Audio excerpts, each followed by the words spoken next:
Welcome back to this episode of The Self-Led Leader. Today, I'm going to be talking about the 3 simple things I love to teach my clients that make the biggest difference in how they communicate and how confident they feel speaking to others. So without further ado, let's get right into things today. Welcome to The Self-Led Leader, a podcast for high performers who want to lead from alignment, not expectation. I'm Dr. Christina Ady, a social psychologist, and I'm here to help you lead with clarity, not chaos. This show is about what happens before the strategy, your mindset, your nervous system, the inner leadership that shapes everything you say and do. Because presence isn't about being loud, it's about being aligned. Let's get right into it. Now, there's ample research to show that people make stereotypes and assumptions about others in a matter of seconds. Back in graduate school, I used to do a ton of research on stereotypes, and it did not matter which stereotype we were looking at necessarily. One thing was consistently clear. People have stereotypes, and people make assumptions in line with those stereotypes in seconds. So often we would do these fun experiments where we would show someone an image or a word, and that image or word would automatically associate specific stereotypes in their mind that would sometimes even influence their behaviors down the line. And what does that mean for you? It means when you're showing up at work, when you're showing up in your business, when you're talking to other people, they are making assumptions about you, your authority, your credibility, and your expertise based on their first impression of you, including based on their first impression of how you sound. That's why there's so much interest and impact in understanding how to speak with more confidence, because it makes a difference. Now, imagine you are in a meeting and you meet a new coworker for the first time, and they show up and they use a ton of filler words. They speak very quietly. They ramble, maybe they talk in circles, or maybe they're so incredibly quiet that there's maybe stuttering, repeating their words, saying ums and ahs constantly. Number one, you would find it incredibly hard to believe that they're credible, good at their job, or that you can establish some sort of relationship with them that would be positive, right? Like, yes, maybe you are someone who's like, Christina, I don't believe that. I'm a kind-hearted person. I give people the benefit of the doubt. Yes, so do I. But also, we continue to make stereotypes and assumptions about people. And the first impression that they make, including in how they sound, influences us in how we think we should approach the relationship. It influences the type of relationship we think we can have with this person, and vice versa. So when you are showing up in a meeting, on a call with a brand new client, the way that you show up gives them an immediate impression, an immediate assessment of what they think about you, of how they think the relationship will go, of how they think your expertise will be on this project, on this thing that you're working on together, on how they feel they can communicate with you based on the quality of the communication they already see in you, or the communication quality that you're presenting to them in those first few minutes in that first session. And so, like, by now, everyone's so familiar with the idea, the cliche of first impressions matter. But I really want you to understand that your communication first impression matters just as much. And so it's incredibly important to put your best foot forward, if you will, and to speak with clarity, to speak with credibility, and to speak with confidence when you are speaking with others. And so, let me introduce you to the 3 things I love to teach my clients that honestly give you the biggest bang for your buck. These are 3 little micro habits that I want you to work on, that I want you to practice, that will make the biggest difference in how you show up. And they're honestly the most minor tweaks that you can make. So the 3 things are your pace, your volume, and your tone. And the combination of these 3 things completely transforms the way that you communicate with others. So let me break it down for you. Your pace is the speed at which you talk. Now, most people are familiar with this concept. They have a general understanding of how fast or how slow they talk in general. And if you're self-aware, and if you tend to sort of track your habits and understand your triggers, you know that in certain cases when you are perhaps a bit nervous, a bit more on edge, you likely speak faster. Maybe when you're tired, when you've zoned out in a meeting, when you're trying to be calm and composed. Maybe you're intentionally speaking a lot slower. Now, the first part to understand is really, where are you on the sliding scale of being slow to being fast? Understand this to get a sense of how you speak in general. Now, the cherry on top, if you will, is not only understanding what your pace tends to be, but understanding how much variety you have in your pace. Because it's one thing to say, I understand, I always speak slowly, and I'm really watching my words and being careful and cautious and articulating things very clearly. But if you're speaking at a snail's pace consistently, you become monotone. Now, on the other end of the spectrum, if you're constantly speaking at a very quick pace, it's very effective at the beginning when you're trying to articulate something and to come across as more confident. But when you continue to speak at a fast pace and you don't take any breaks and there is no variation in your pace, then it becomes very difficult for people to process what you're saying, because it is monotone as well, but on the other side of the scale. So hopefully that demonstration helps you understand that it's not just about what your pace is. It's about understanding what your pace is so you can add variety to it intentionally. So that the things that you're excited about, the things that you're passionate about, the things that you want to emphasize have more speed to them. And by the same token, the things that you really want to highlight, you can emphasize slowly and let it simmer, right? Slowing down and pausing is so incredibly effective, but so is speeding up and adding that passion and adding that oomph so that people don't fall asleep when you speak. Okay, so that's the first thing I want you to really understand is, what is your pace and how much variety do you have in it? Okay, now the second thing that I want you to really self-assess here is, what is your volume like? Now, volume is just how loud or how quiet you talk. Pretty self-explanatory, but it's very, very similar to your pace, where you may consistently speak on the quieter end, or you may consistently speak on the louder end.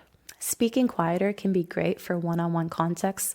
It can be great for those intimate conversations, for giving someone feedback or having a difficult conversation you're coaching them through. Speaking loud can be great if you're in meetings, on Zoom calls, leading a team, adding some pizzazz to wake everyone up. Both have their time and their place, but again, by the same token, you cannot only speak quietly and you cannot only speak loudly. So you have to understand where it is that you're starting from to then understand how you can add the variety in. So if you're always speaking very, very loud, even when you're in a one-on-one conversation, well, now you understand that you need to teach yourself and practice speaking quieter and softer and having that balance to add that variety. Now, the third thing that I want you to self-assess is your tone. And tone is honestly my favorite, because it's one of the most overlooked aspects of communication, because it happens automatically. Okay, hear me out.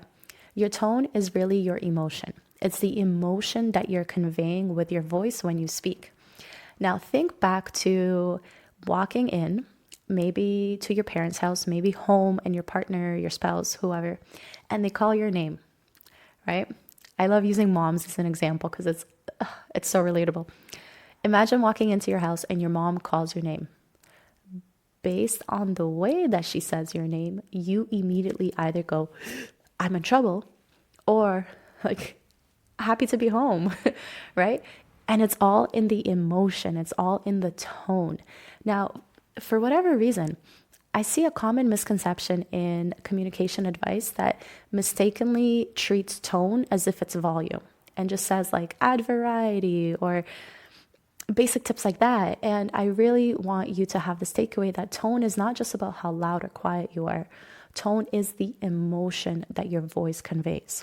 Now, here's the thing that everyone overlooks that is so incredibly important to understand, because it's all backed by your psychology. Whatever you are feeling in the moment, it comes through in your voice. Now, imagine you are in a meeting. You're a team lead, you're in a meeting with other team leads, your supervisor, and there's one or two coworkers who are notorious for speaking over others or for shutting down ideas. Maybe you already feel some anxiety about to introduce your idea to everyone. The fact that you are already feeling some anxiety is going to come through in your voice automatically.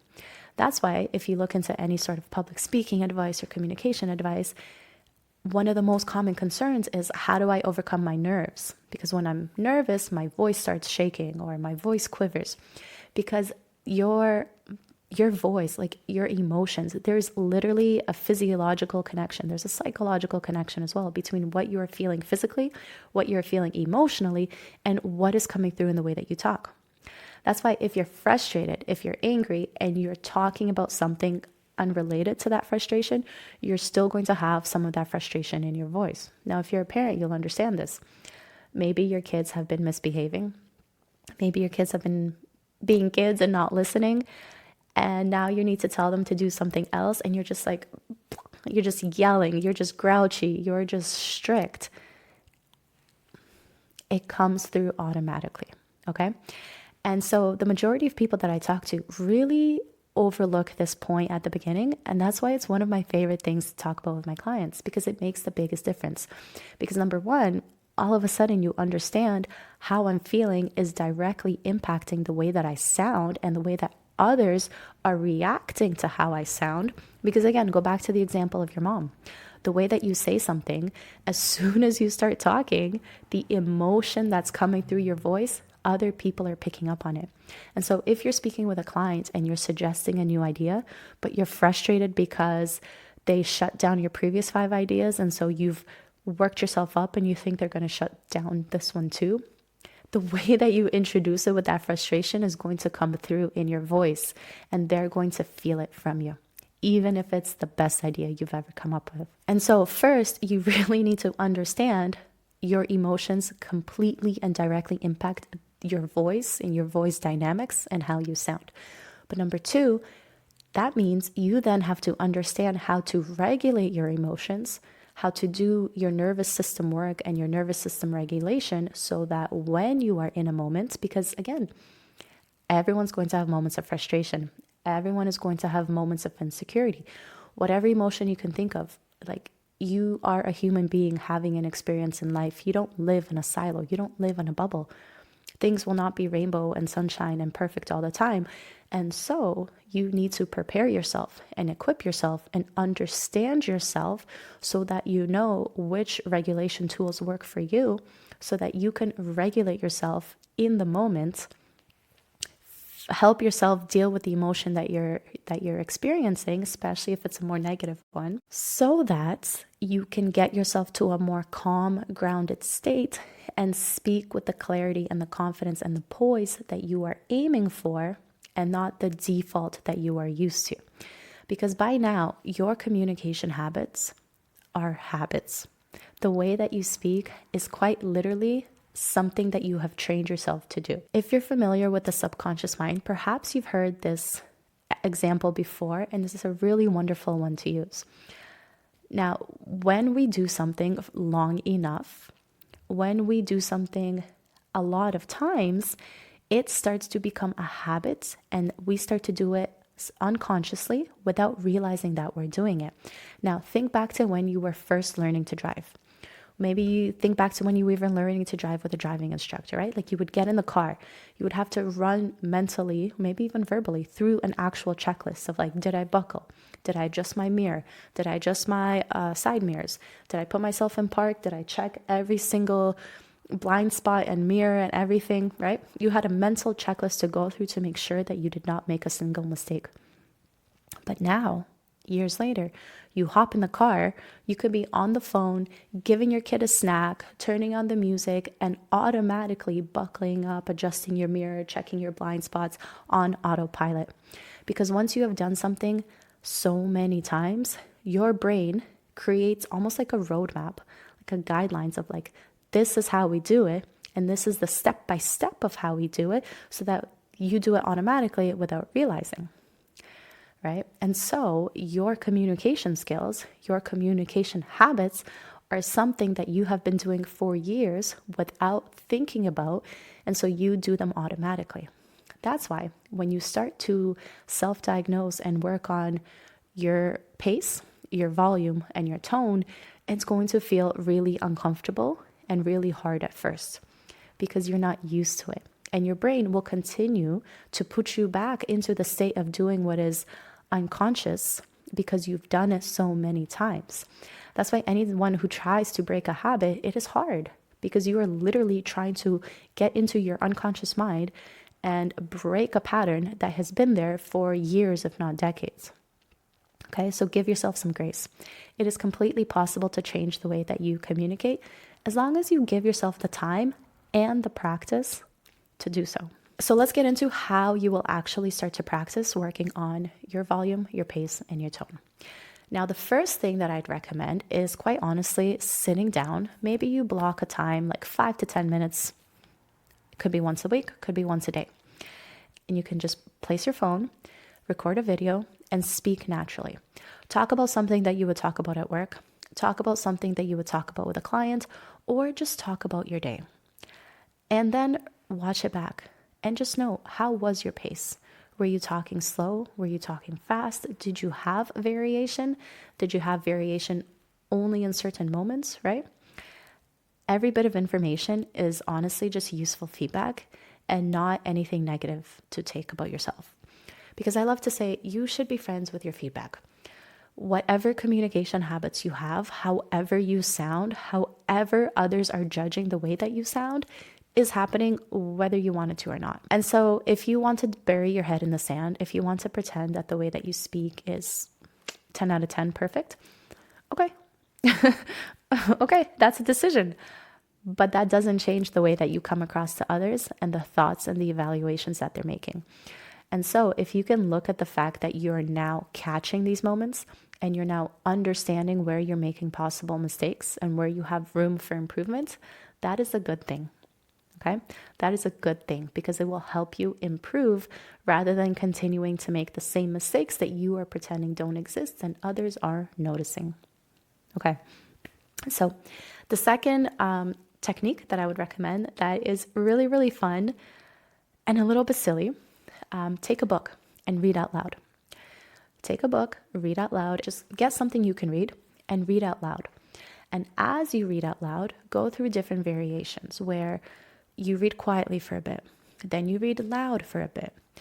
You can go super dramatic and over the top and train yourself to speak louder and with more emotion and with more passion so that when it comes to speaking up in a meeting, you have already put the reps in, right? Practice reading it with a kind tone, with a humorous tone, with a calm, neutral, grounded tone, right? You can pretend like if you were to give yourself character names, right? Like maybe you're like a TV jingle and you're reading it in the way that a TV jingle would come across.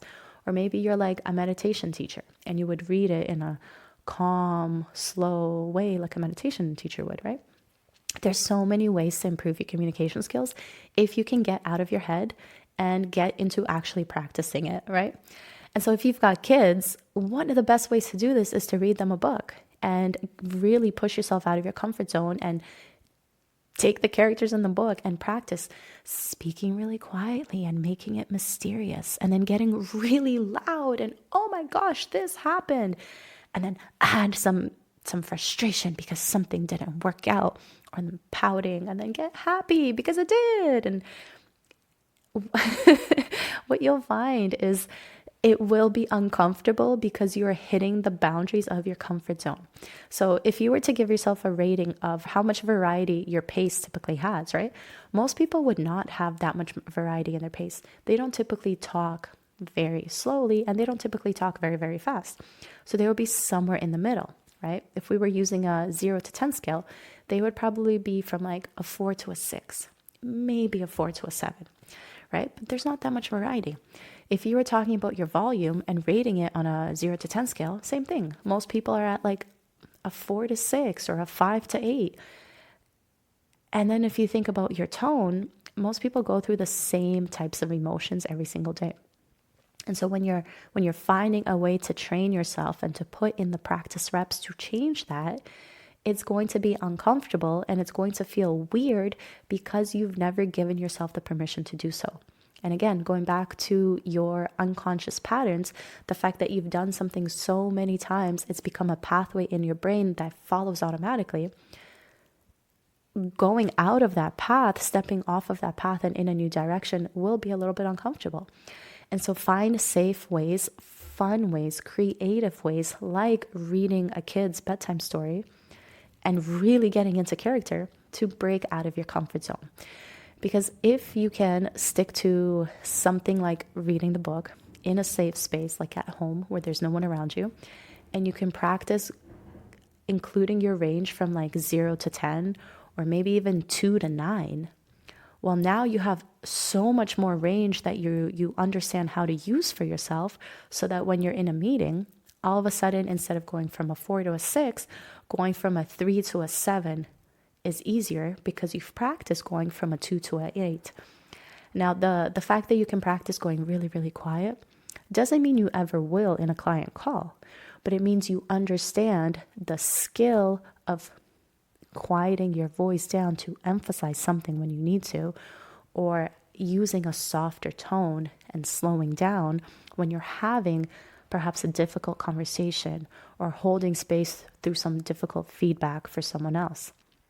It's like understanding that there's different, almost like archetypes, there's different characters that we are used to, like the therapist or the spin instructor who's like so hyped up and motivating everyone, or the teacher who shows up and just lectures, right? It's almost like you want to be able to put on those different hats and become those different characters when you need to, so that you have a variety in your communication skills.